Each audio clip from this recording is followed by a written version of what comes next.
A veces una caída no empieza con una acusación grave ni con una filtración explosiva. A veces empieza con algo mucho más raro, una boda. Una boda tan exhibida, tan calculada y tan obsesionada con verse perfecta que terminó mostrando exactamente lo contrario. Y eso fue lo que volvió este caso tan adictivo para internet. No estábamos viendo solo una fiesta, estábamos viendo cómo se resquebrajaba un personaje entero. Porque la boda de un tal Fredo no explotó solo por las reglas, por el dress code, por el lugar o por los TikToks que subía como si estuviera vendiendo el evento del siglo. Explotó porque todo eso cayó sobre alguien que ya llevaba años construyendo una imagen muy específica, la del tipo que entendía las relaciones, que hablaba de heridas emocionales y que además se vendía como autoridad en bodas, gusto y validación. O sea, no estábamos viendo a un creador cualquiera casándose, estábamos viendo al propio personaje ponerse a prueba frente a todo el mundo. Y cuando esa prueba salió mal, el golpe fue mucho más grande de lo normal, porque ya no se trataba solo de si la boda daba cringe o no, se trataba de todo lo que empezó a revelar: el control, la necesidad de aprobación, el tono clasista y la sensación de que el evento estaba más pensado para verse que para vivirse. La boda fue apenas el detonante. Lo realmente incómodo fue todo lo que dejó al descubierto después. Para entender por qué esta boda prendió tan rápido, primero hay que entender quién era un tal Fredo dentro de internet antes de ese desastre, porque no estamos hablando de un creador random que un día se casó y ya. Estamos hablando de Alfredo Cantú, un tipo que había construido su nombre en dos terrenos muy específicos: el mundo de las bodas y el chisme emocional. Por un lado era wedding planner, alguien que en teoría sabía cómo convertir un evento íntimo en una experiencia inolvidable. Y por el otro era este anfitrión digital que le prestaba su micrófono a historias de ruptura, abuso, engaños, humillaciones y trauma sentimental. Esa mezcla lo volvió mucho más que un influencer.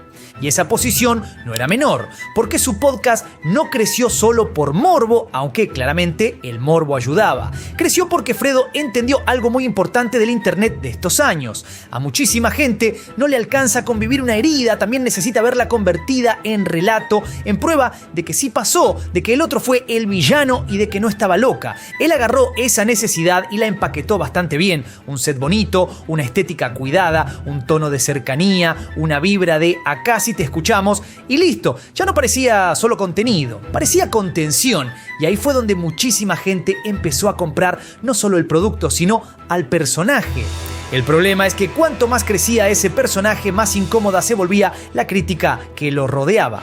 Porque al mismo tiempo que se presentaba como una figura empática y sensible, también empezó a instalarse la idea de que en realidad estaba monetizando dolor ajeno, que ese espacio que supuestamente ayudaba a sanar también funcionaba como una máquina de vistas donde el sufrimiento de otros se volvía contenido premium. Y eso ya cambia mucho la lectura, porque una cosa es escuchar una historia dolorosa y otra muy distinta es darte cuenta de que esa historia también está siendo producida para facturar. A eso se sumó otra capa. Fredo empezó a venderse como alguien que ya había descifrado el juego de internet. Por eso vino el bootcamp, por eso la idea de enseñar a otros a crecer, a construir comunidad, a volverse influencers. Ya no era solo el anfitrión del drama sentimental, ahora también era el tipo exitoso, el que tenía método, el que había convertido su marca en negocio y autoridad.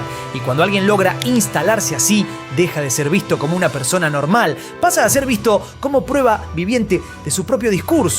Por eso su boda nunca iba a ser una boda común, porque para ese punto Fredo ya no era solo un novio, era un símbolo armado con muchas capas encima: el wedding planner exitoso, el gurú del crecimiento, el mediador emocional, el hombre que supuestamente sabía de estética, de vínculos y de validación pública. Su boda no iba a leerse como un momento privado, iba a leerse como examen final, como la demostración máxima de todo lo que llevaba años prometiendo con su personaje.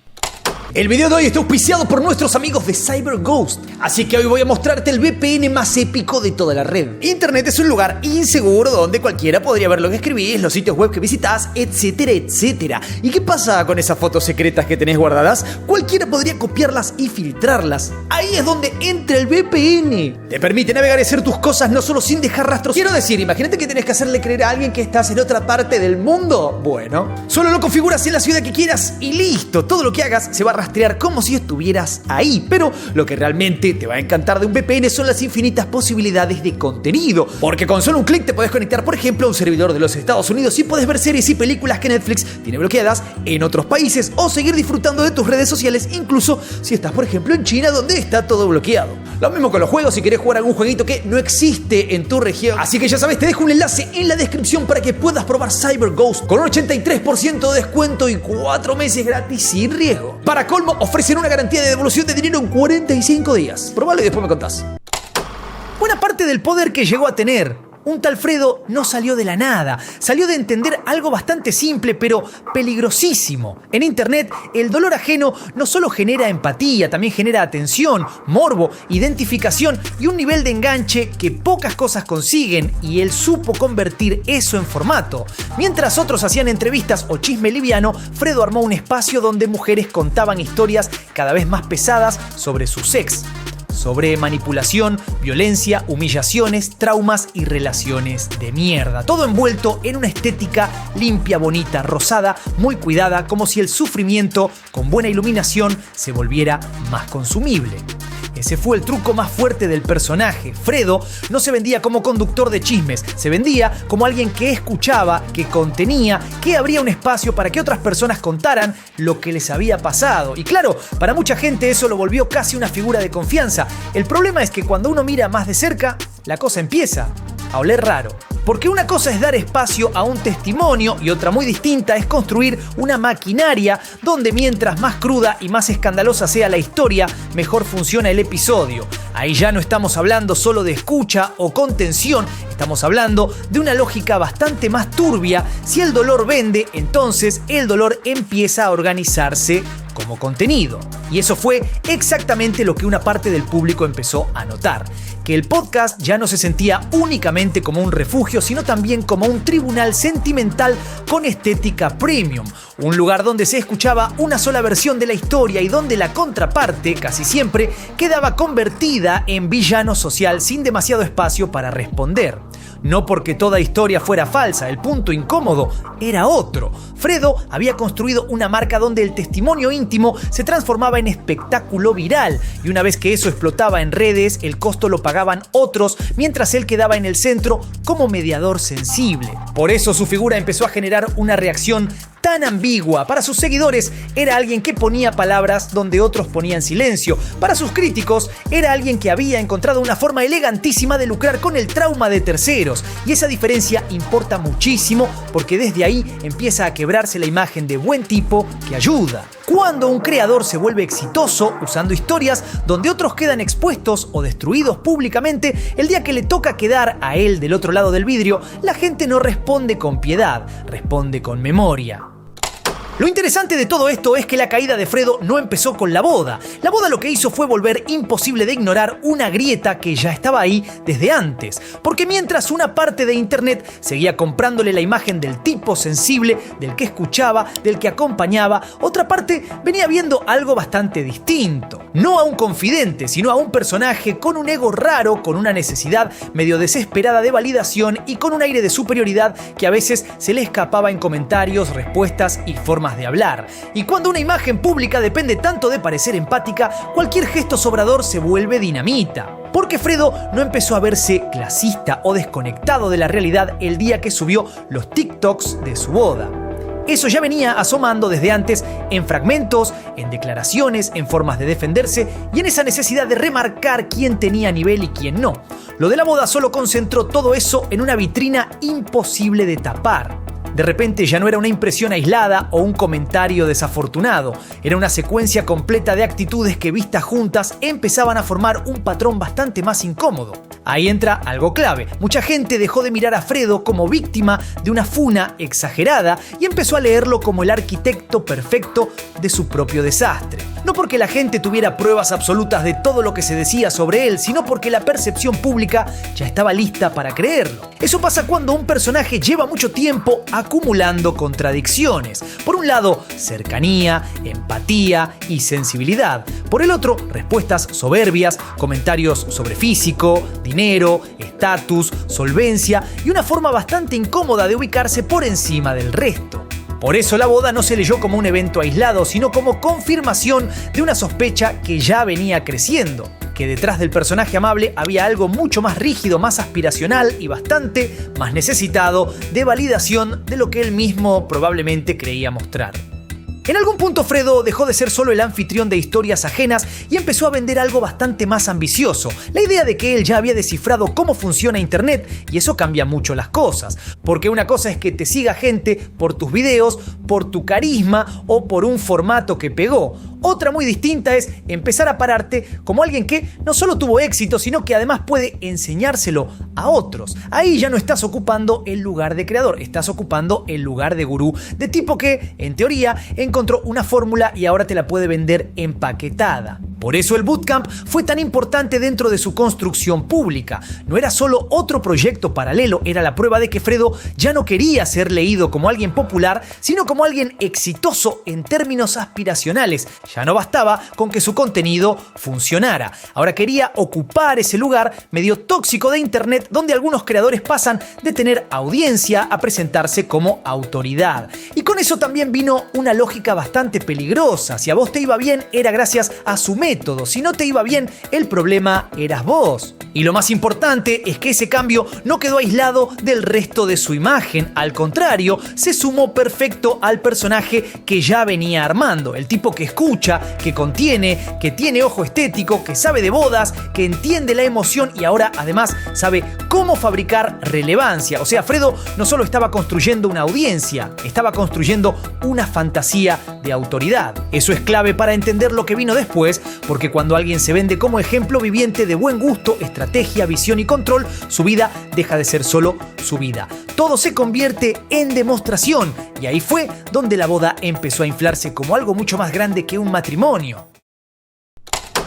Desde el momento en que Fredo anunció que se casaba, lo que hizo no fue simplemente compartir una noticia importante de su vida. Lo que hizo fue empezar a construir expectativa como si estuviera lanzando un producto, y eso se notó rapidísimo. La pedida, los avances, los spoilers, las reglas, la estética, la promesa de una experiencia distinta, el tono de esto no va a ser una boda cualquiera, todo empezó a empujar la idea de que no estábamos frente a una celebración íntima, sino frente a un evento que tenía que sentirse grande, exclusivo y memorable para la audiencia.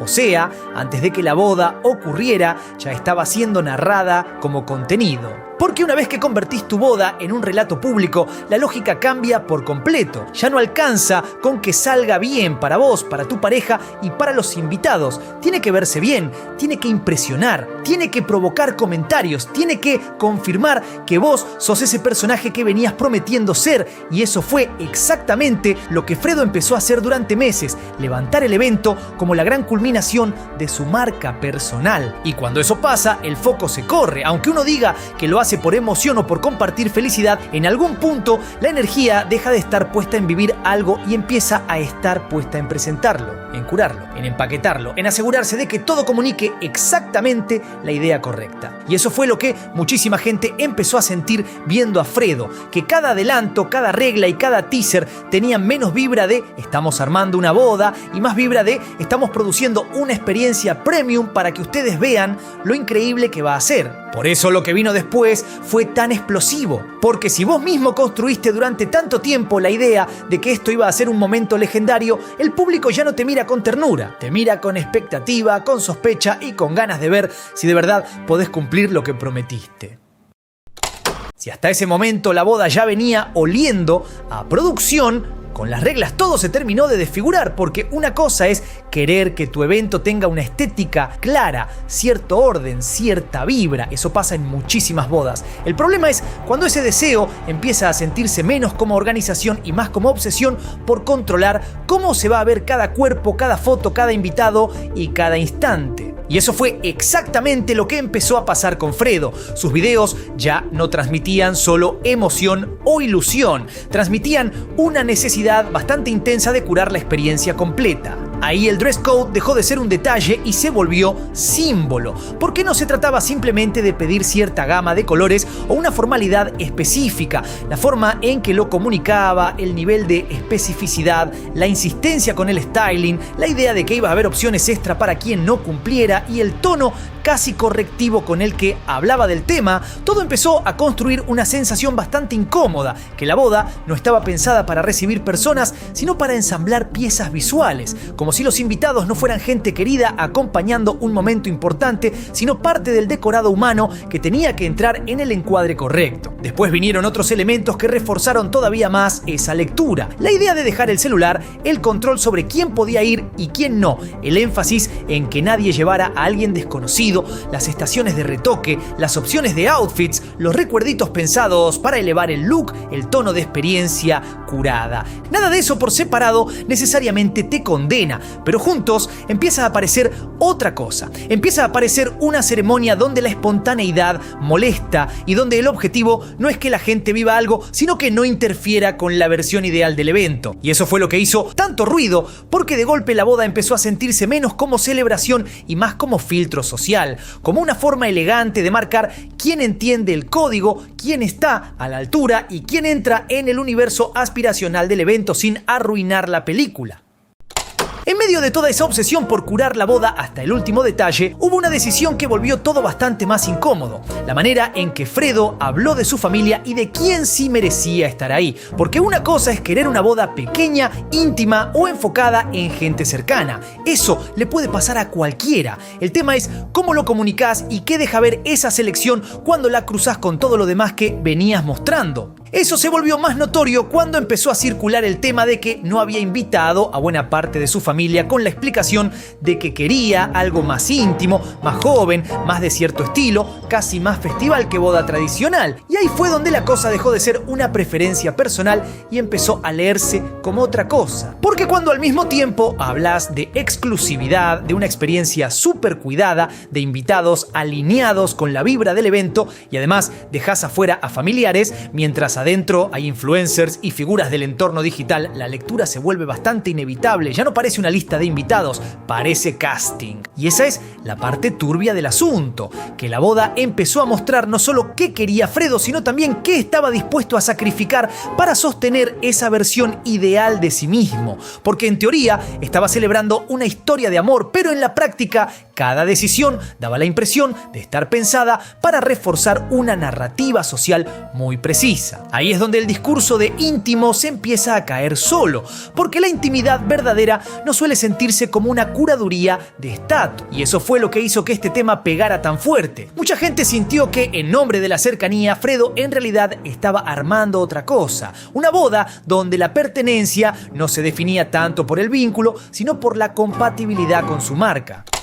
Y finalmente llegó el momento que Fredo había vendido durante meses como si fuera el clímax de una serie, la gran boda. El evento que en teoría iba a confirmar todo lo que venía prometiendo sobre gusto, visión, producción, experiencia y control. Pero apenas empezaron a circular las imágenes, pasó algo bastante cruel y bastante revelador. Internet no vio una boda épica, vio una boda que se sentía muchísimo más chica que el personaje que la había inflado. Y esa diferencia entre lo prometido y lo que la gente percibió fue letal. Ese fue el verdadero problema, no que la boda haya tenido un estilo particular ni que se hiciera en ruinas, en desierto o con una estética distinta a la tradicional. El problema fue que después de tanto teaser, tanto spoiler y tanta insistencia con que esto iba a ser una experiencia fuera de serie, la recepción pública fue casi la inversa. Mucha gente sintió que estaba viendo una versión extrañamente tiesa de algo que quería desesperadamente parecer exclusivo, como si toda la energía del evento estuviera puesta en proyectar grandeza y el resultado terminara generando otra sensación: rigidez, exceso de curaduría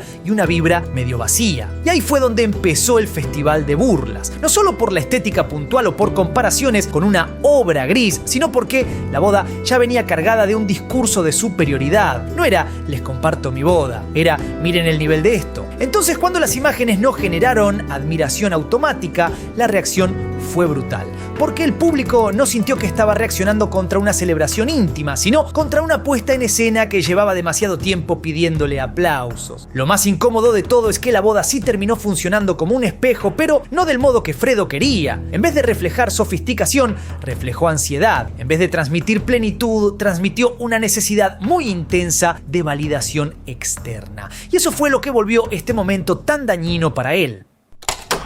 Si todo hubiera quedado en memes, comparaciones y gente diciendo que la boda daba cringe, probablemente esto duraba unos días y se apagaba. Pero Fredo hizo algo que empeoró todo infinitamente. En vez de dejar que el ruido pasara, se puso a contestarlo. Y no solo a contestarlo, se puso a responder de una forma que terminó confirmando exactamente lo que la gente ya sospechaba de él. Porque en lugar de mostrarse relajado o incluso genuinamente dolido, empezó a responder con soberbia, con desprecio, con comentarios sobre el físico de los demás, con alusiones a sus casas, a sus cuerpos, a su nivel económico, a su aspecto y hasta a sus posibilidades de viajar o hablar inglés.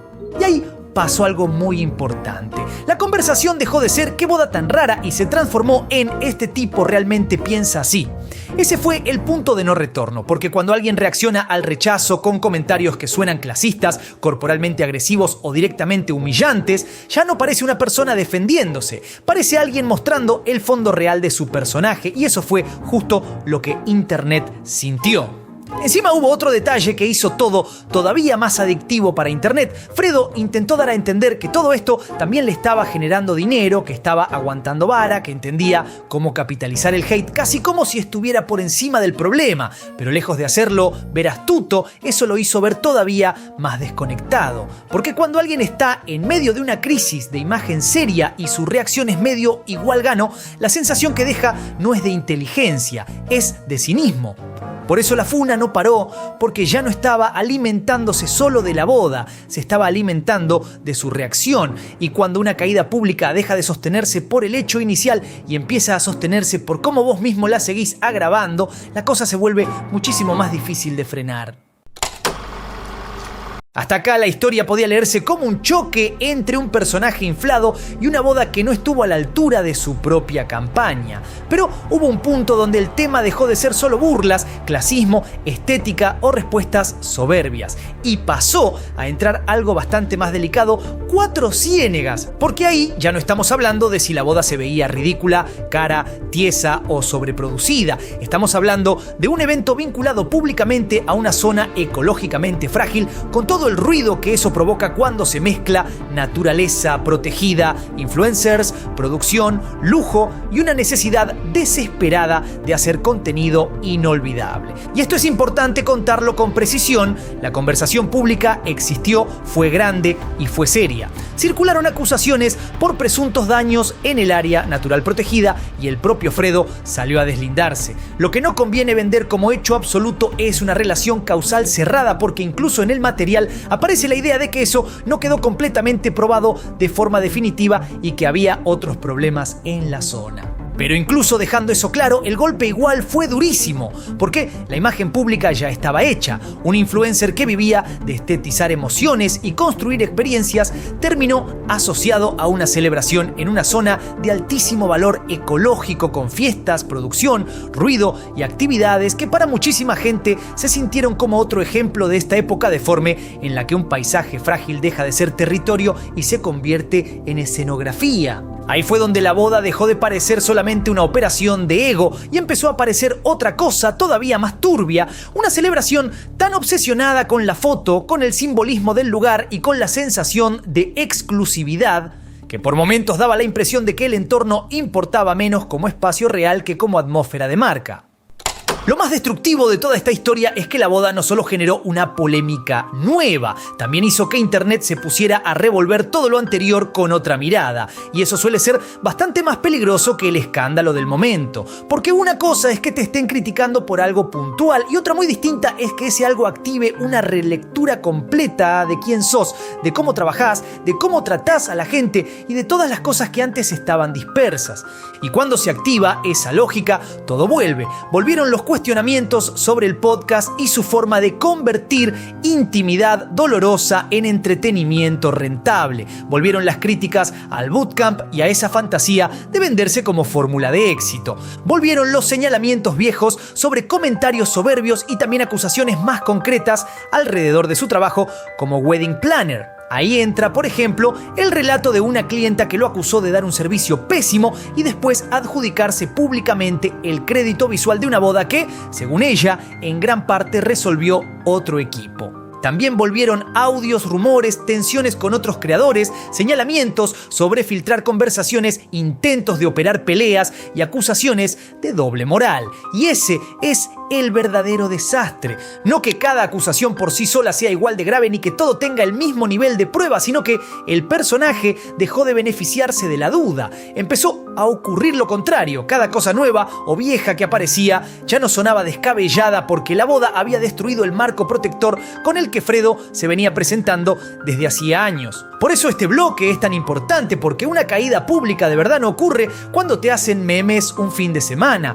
Ocurre cuando el público deja de separar los incidentes y empieza a haber una sola historia. Una historia donde el podcast, la boda, el bootcamp, las respuestas clasistas, las clientas inconformes y las viejas polémicas ya no parecen cosas sueltas, parecen capítulos del mismo expediente.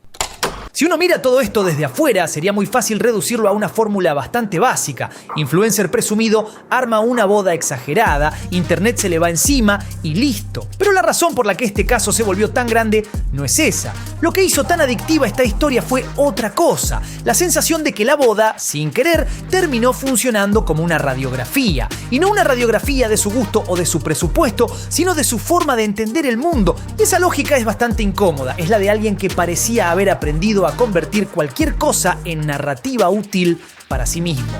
El dolor ajeno primero, después su propio crecimiento, después su autoridad como wedding planner, después su boda, después incluso el hate. Todo terminaba absorbido por la misma maquinaria, todo podía volverse relato, posicionamiento, marca, estatus o monetización. Y cuando una persona empieza a operar así durante demasiado tiempo, pasa algo muy peligroso. Deja de vivir ciertas cosas como experiencias y empieza a vivirlas como activos. Por eso lo de la boda pegó tan fuerte, porque no se sintió como un evento que salió mal, se sintió como el momento en que esa maquinaria quedó demasiado a la vista. De golpe, lo que antes podía parecer sensibilidad empezó a parecer cálculo. Lo que antes podía parecer gusto empezó a parecer ansiedad. Lo que antes podía parecer éxito empezó a parecer necesidad de demostrar.